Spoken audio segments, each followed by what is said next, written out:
Hello guys, स्वागत है आज की वीडियो में।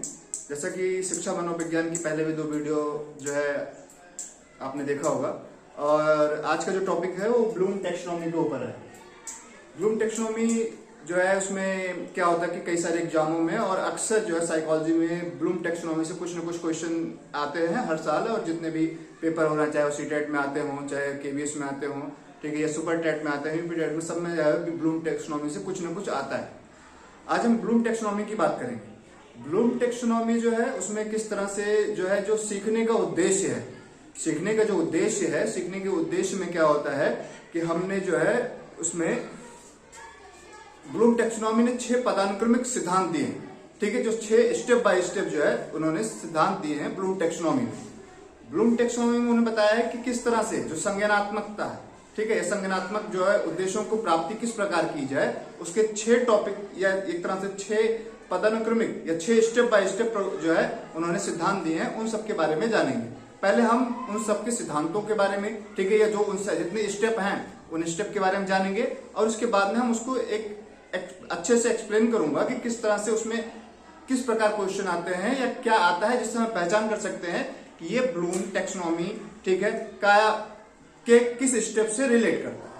आगे ये जैसे ब्लूम टैक्सोनॉमी का जो क्या होता है, ये नीचे से ऊपर चलता है, और इसमें जो होता है उसका जो पहला है वो है ज्ञान, नॉलेज। जो पहला स्टेप है वो नॉलेज। इसमें क्या होता है कि ब्लूम टैक्सोनॉमी में जो पहला स्टेप होता है नॉलेज, सबसे पहले आपको उस चीज की नॉलेज होनी चाहिए, ठीक है। अब इसमें क्या होता है कि जैसे आपको जो भी करना है, तो जो भी चीजें हैं उसमें क्या होता है कि आपको जो आपने पढ़ा उसको एज इट इज बताना, ठीक है, वो क्या है, वो एक ज्ञान है, ठीक है, उसकी पहचान करना, ठीक है। ये क्या हो रहा है, ये पहले स्टेप में आ रहा है। किसी चीज को परिभाषित करना, परिभाषित करने क्या होता है, उसमें तर्क में नहीं जाना होता, उसमें क्या होता है कि आपने आपकी केवल मेमोरी का प्रयोग हो रहा है, आपने जो पढ़ा आपने तुरंत उसको जो है जो जैसा था वैसे बता दिया, किसी चीज की परिभाषा जैसा था वैसे आपको बता देना हो, ठीक है। ये सब क्या है ब्लूम टैक्सोनॉमी की, जैसे पहचान करना, ठीक है, पहचान करना, परिभाषित करना। अगर परिभाषित करना आ रहा है तो ये ब्लूम टैक्सोनॉमी का पहला स्टेप है। अगर पहचान करना आ रहा है पहला स्टेप है, ठीक है, जो है नाम बताना है, लेबलिंग करना, ठीक है, ये सब पहला स्टेप है, ठीक है। तो ये पहला क्या हुआ कि ज्ञान हुआ, ठीक है। इस तरह से क्या होता है कि दूसरा स्टेप है, ठीक है, ये दूसरा है वो है, ठीक है, ज्ञान। और ज्ञान के बाद में आता है अवबोधन,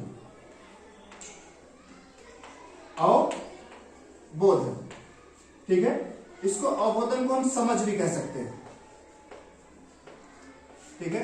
दूसरा स्टेप क्या होता है, पहला ज्ञान, दूसरा होता है अवबोधन। अवबोधन यानी समझ, ठीक है। इसमें क्या हो रहा है कि आपने क्या हुआ कि आपको अपने ज्ञान प्राप्त हुआ, ज्ञान प्राप्त होने के बाद में अवबोधन, इसमें क्या हो रहा है कि व्याख्या करना।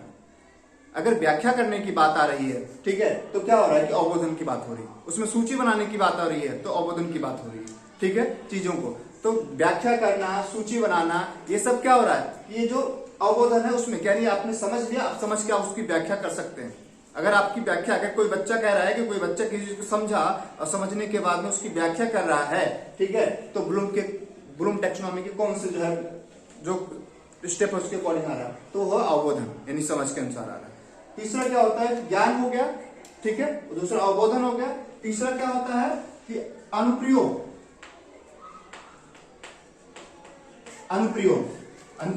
या प्रयोग, एप्लीकेशन, ठीक है, अनुप्रयोग या प्रयोग इसे या एप्लीकेशन इसे कहते हैं इंग्लिश में, ठीक है। इसमें क्या होता है कि उस चीज को उसने पहले क्या हुआ, उसे ज्ञान मिला, ठीक है, उसके बाद में क्या हुआ, उसका जो उसने उसकी सोचा, उसको समझ विकसित की, ठीक है, अंडरस्टैंडिंग हुई उसकी, और उसके बाद में अनुप्रयोग यानी वो क्या हो रहा है कि किसी नए सूत्र बना रहा है, ठीक है। अगर जैसे पेपर में आता है कि कोई नए सूत्र बना रहा है, तो अगर वो नए सूत्र बना रहा है इसका मतलब क्या हो रहा है कि उस चीज को, ठीक है, जो समझा उसका प्रयोग कर ले रहा है, ठीक है, प्रयोगशाला में किसी चीज का प्रयोग कर रहा है, ठीक है, वो क्या हुआ, वो आया तीसरे स्टेप के तहत आता है, ठीक है।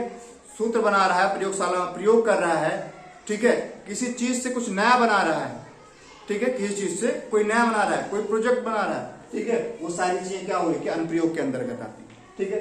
उसके बाद में ब्लूम टैक्सोनॉमी का पहला ज्ञान, दूसरा अवबोधन, ठीक है, तीसरा जो है क्या हुआ अनुप्रयोग, ठीक है, और तीसरे के बाद में जो चौथा है, ठीक है, जो चौथा इस तरह होता है ज्ञान, अवबोध, अनुप्रयोग, ठीक है। उसके बाद में आ रहा है विश्लेषण, उसके बाद में क्या आ रहा है, विश्लेषण। विश्लेषण में क्या आ रहा है, अब क्या हुआ, समझ लिया, समझने के बाद में अब उसको जो है एक तरह से और डीप समझने के लिए विश्लेषण यानी क्या हुआ, उसको कई टुकड़ों में डिवाइड कर देना। ठीक है, जैसे मैंने ऐसे कर रहा हूं ना कि एक क्या है, एक फूल है, फूल को क्या हो, कई सारे भागों को अलग अलग तोड़ देना। ठीक है, ये पत्ती है, इसकी जो है, इसकी तना है, ठीक है, ये इसकी जो है, इसका जड़ है, इसका जो भी सारी चीजें, सब चीजों को अलग अलग पार्ट में बांट देना। ठीक है, अलग अलग चीजों में तोड़ देना। ठीक है, ये क्या हुआ, ये हुआ विश्लेषण।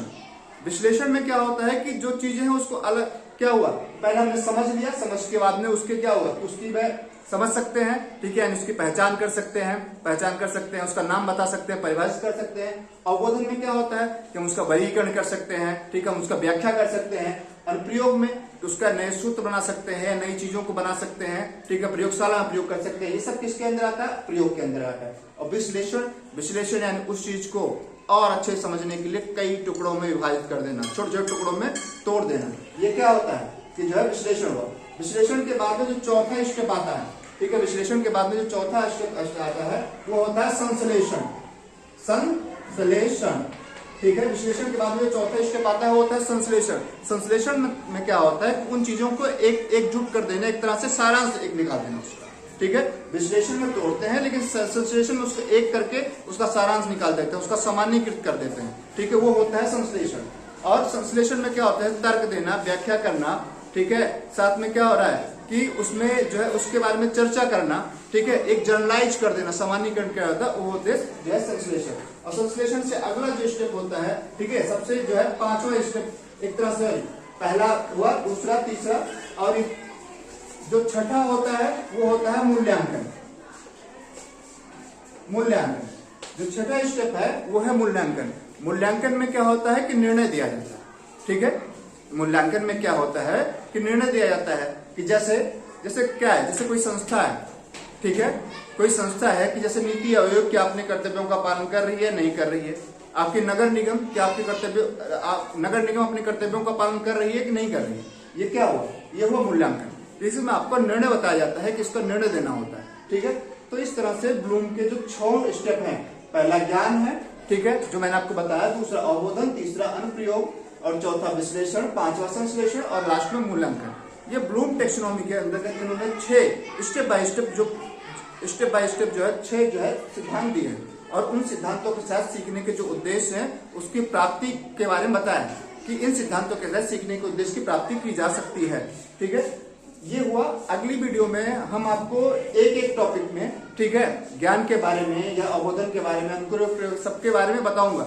जैसे ज्ञान में परिभाषित करना, जो है कर देना, पहचान करना, नाम बताना, ये सारी चीजों के बारे में और अच्छे से इसको जानेंगे कि किस हिसाब से पेपर में आता है या क्या पूछा जाता है, उसके अनुसार जो है फिर हम जो है उसके कैसे पता चलेगा कि ये जो है ब्लूम के कौन से टॉपिक या कौन सिद्धांत के तहत होते हैं। ठीक है, इसके साथ में जो है आज की वीडियो यही है और अगले वीडियो में आप इसको और एक्सप्लेन से इसके टॉपिक बाय टॉपिक को हम देखेंगे। Thank you.